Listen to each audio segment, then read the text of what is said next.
Did you know there's a downside to the NEIPA style? If you didn't, stick around. I'll tell you what it is.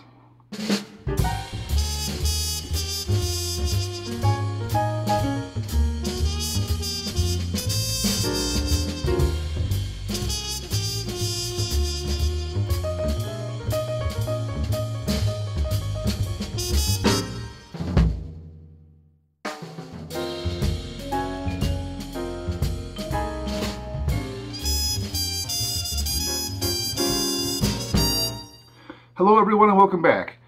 Yes, there is a downside to the NEIPA style. If you recall, this here is my zombie juice that I brewed back on February 10th, I think it was, with my brother Chad on the Grandfather. I did a couple videos on that, right? Even a taste testing video later on, a few weeks later. And it was outstanding. The aromas, the flavors, the juiciness was just right there, bam, right?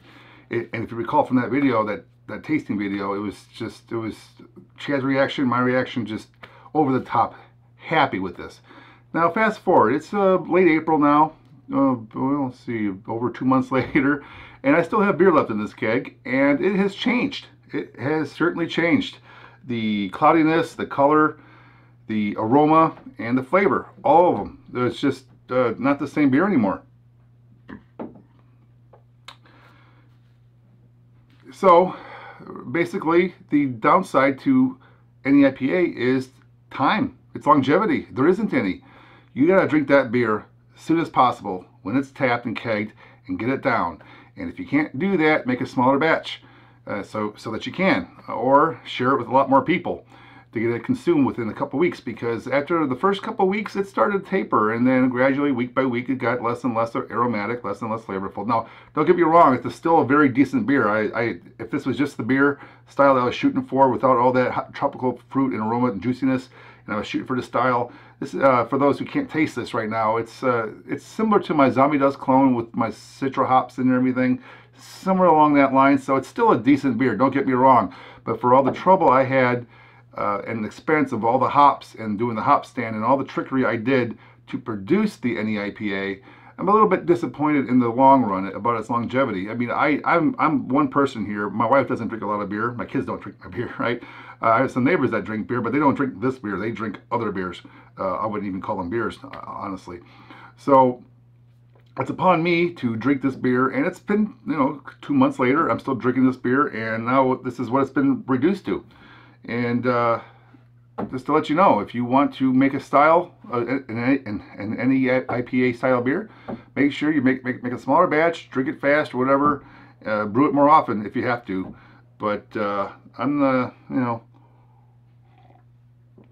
it's still a good beer, but I just wish it was. I just wish that the initial out of the fresh aroma and fresh character it had right out of the keg was still here, and it's not. So, just a little warning for you who didn't know this, because I learned it the hard way as well. Just beware that this is one of the pitfalls of brewing the NEIPA style, and it makes me wonder about the longevity of this trend, this fad of everyone wanting to brew this style, considering that you have to drink it really fast. Take for example the American Amber Ale that I brewed the day after Christmas. I had some of that left just a few weeks ago, and it tasted the same then as it did 3 months earlier, right? And I like that. I like the stability in the beer style. This doesn't have stability. So, I wonder if the more people that brew it, the more you get frustrated with its longevity. I wonder if this hype about this style, I wonder if it will fade. Time will tell, right? Time, get it? That's the bane of the NEIPA style, is time. That was a fun, anyway, tough crowd. All right, so there you go. That's my tip. That's my follow-up on this. For those of you who asked how it is after all this time, it's okay, but not what I spent my hard effort, time, energy, and money in to initially produce. It's definitely a different beer now than it was then. All right. So if you like this video, give me a thumbs up, comment down below, let me know what you think about what I just said and this style of beer. And if you're a new viewer, consider subscribing. I got lots of cool videos out there, about 160 plus now I think it is. So go take a look, and for the rest of you, I'll see you all next time. Thanks for watching. Be sure to check out other videos on my YouTube channel, and don't forget to subscribe.